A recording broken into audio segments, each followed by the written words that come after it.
আসসালামু আলাইকুম এভরিওয়ান, সবাই আশা করি ভালো আছেন। আজকে এনএম কম্পিউটারে একটা ভ্যালুটপের 27 ইঞ্চি মনিটর এসেছে।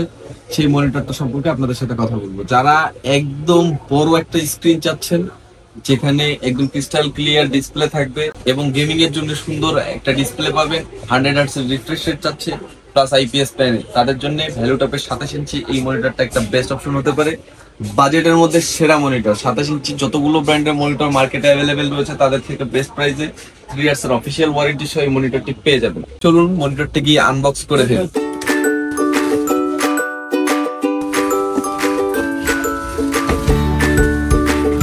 মনিটরের স্ট্যান্ড রয়েছে, এখানে মেটাল স্ট্যান্ড এবং মেটাল স্ট্যান্ডের বডি, একটা এইচডিএমআই আউটপুট, ডিসপ্লে আউটপুট করার জন্য একটা এইচডিএমআই কেবল থাকতে হবে এবং একটা heavy weight adapter, power adapter. এছাড়া এখানে ইউজার ম্যানুয়াল, অনেক জ্ঞানী একটা বই রয়েছে এবং কিছু নাট রয়েছে। এই হচ্ছে আপনাদের বহুল কাঙ্ক্ষিত মনিটরটি, বিশাল সাইজ।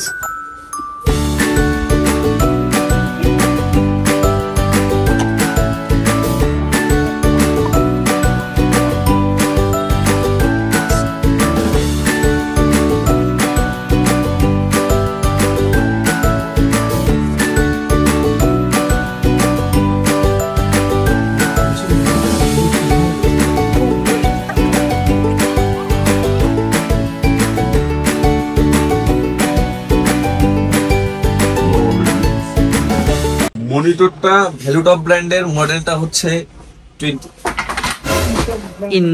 একটা অনাকাঙ্ক্ষিত ঘটনা ঘটে গেল ইতিমধ্যেই। আমাদের 27 ইঞ্চি যে মনিটরটা আনফরচুনেটলি আমার হাত লেগেই পড়ে গিয়ে ভেঙে গেছে। ডিসপ্লেটা দেখতে পাচ্ছেন। আসলে মনিটরটা ভেঙে গেছে, যাক সমস্যা নেই। বিষয়টা হচ্ছে যে এটার ফিচার্সগুলো আমি আপনাদেরকে বলে দিই, ভিডিওটা কন্টিনিউ করলাম এই আর কি। মনিটরটাতে 100 হার্টজ রিফ্রেশ রেট এবং 14 ms এর রেসপন্স টাইম পাচ্ছেন, 3 ইয়ার্স এর অফিসিয়াল ওয়ারেন্টি পাচ্ছেন। এরকম ভেঙে গেলে কিন্তু ওয়ারেন্টি কোম্পানি দিবে না, ভেঙে গেলে আমাদেরই যাবে। যেমন এটা বর্তমান ক্ষতি, এটা কিন্তু আমাদের এনএম কম্পিউটারের ওন একটা লস, কিন্তু ভেঙে গেলে ওয়ারেন্টি পাবেন না। আর ওভারঅল মনিটরটাতে আপনি যদি ব্যাকসেলটা যদি দেখেন, এখানে বিল্ট ইন স্পিকার রয়েছে, পিছনে মেটাল ফিনিশের মধ্যে এখানে ভ্যালুটপের লোগো করা রয়েছে এবং মেটাল ফিনিশে আপনার স্ট্যান্ড রয়েছে। এছাড়া এইচডিএমআই এবং ভিজিএ আউটপুট দুইটাই পাচ্ছেন এবং আপনার 3mm জ্যাকের মাধ্যমে অডিও আউটপুট করতে পাচ্ছেন।